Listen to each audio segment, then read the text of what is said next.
This group of donors was most likely to stop donating during the pandemic. When can we expect them to donate again? Hi, I'm Bill Stanczykiewicz.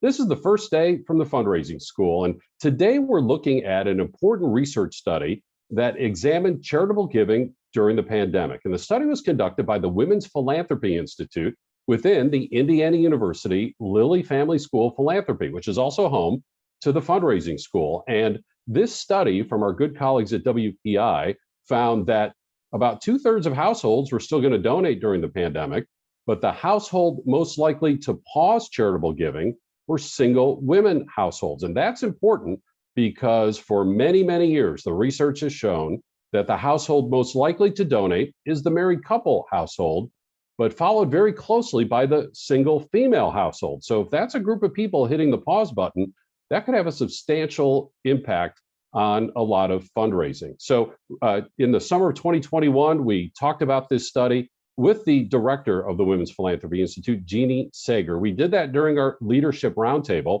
And during that meeting, I asked Jeannie, when can we expect single women donors to resume their charitable giving and be donating as they were pre-pandemic?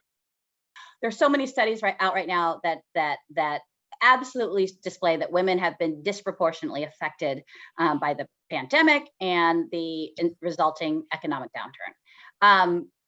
But when we really look at women as givers, there are other indications that indicate that you really need to stay the course.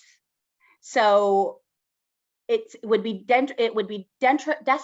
detrimental to hit a pause button on stewarding, and particularly single women, just because they may not be able to give now. And the economic situation for women is not good for all the reasons that you said. I mean, it's starting to get better. The economy is opening up, but the disproportionate effect was pretty devastating. And so now, and women are now, there's so many different inputs into how they're making decisions about going back into the workforce. There's all kinds of media attention right now with regards to all of the different ways that we introduced and invited remote work. So reimagining how women are engaging in the workforce. Women are asking for more from their employers in some ways to account for some of those changes. So what I'd say in terms of advice for single women in particular who have answered this question and are worried about, who are reporting that they would be more likely to decrease their giving during this time, I think it's kind of almost a little bit a well duh, right? I mean, if you are, we have, in general, women have different attitudes about money, which is why philanthropy and giving is so different between men and women. And you can even talk to financial advisors. And so they're going to be more cautious, and that's going to trickle to their philanthropy. But it also makes it more important to engage them, even if they aren't able to give as large a gift as they normally would to your organization. Continue to steward them, continue to build community, continue to do all the things, because in the end, the biggest thing that we share is that women give more, and they're going to continue to give more. And that's my take on it. I think the answer to this particular question was really definitely a response to the unique situation that women find themselves in at this point in history.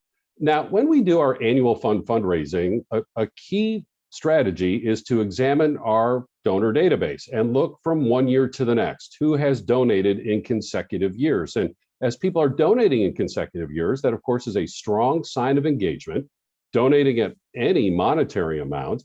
And as they're doing so, that gives us a signal of when we might be even able to ask them for a higher dollar amount over time. Well, since this significant group of donors, single women, were hitting the pause button with their charitable giving during the pandemic, I asked Jeannie, do we need to adjust how we analyze our donor databases?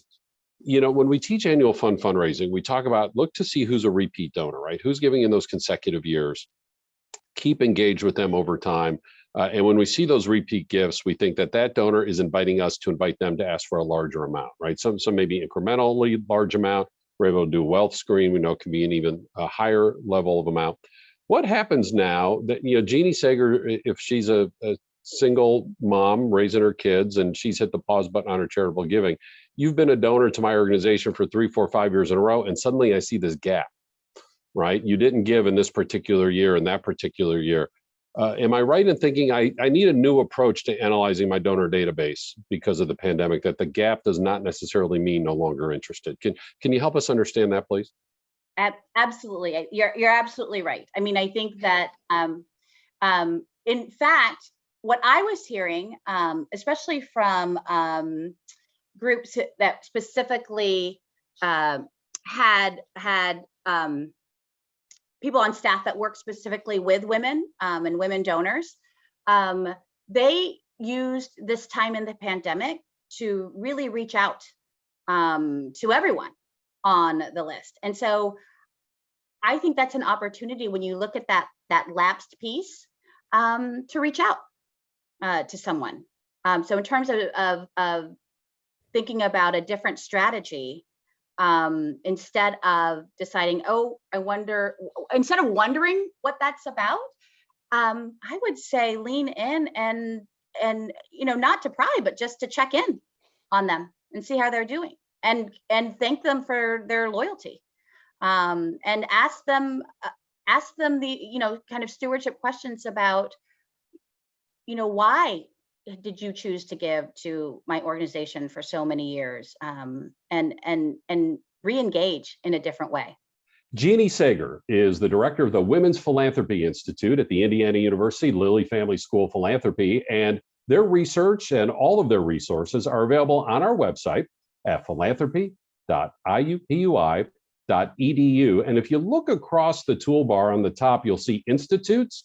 You click on that, a menu will drop down, and you'll see the Women's Philanthropy Institute. They generate quite a bit of research throughout the year. They partner with the fundraising school on a course every summer on gender distinctions in charitable giving. And if this is a topic of interest to you, WPI is the place for you to be. Now, speaking of that toolbar, the next over to the left says professional development. Watch what happens when you click on that. You'll see the fundraising school. You'll see information about our public courses that are available in Indianapolis in person and a growing number of cities across the United States. We also have our custom training that we can do online or in person, and our public courses are available online as well, either in a recorded version and sometimes in virtual settings as well. We have these free weekly podcasts, we have our quarterly webinars, and all that information, again, is available on our website at philanthropy.iupui.edu/the fundraising school. So great to have Jeannie Sager give us her wisdom and advice today. Our producers are Jennifer Boffman and Mike Anthony. I'm Bill Stanczykiewicz, and now you are more fully informed on this first day from the fundraising school.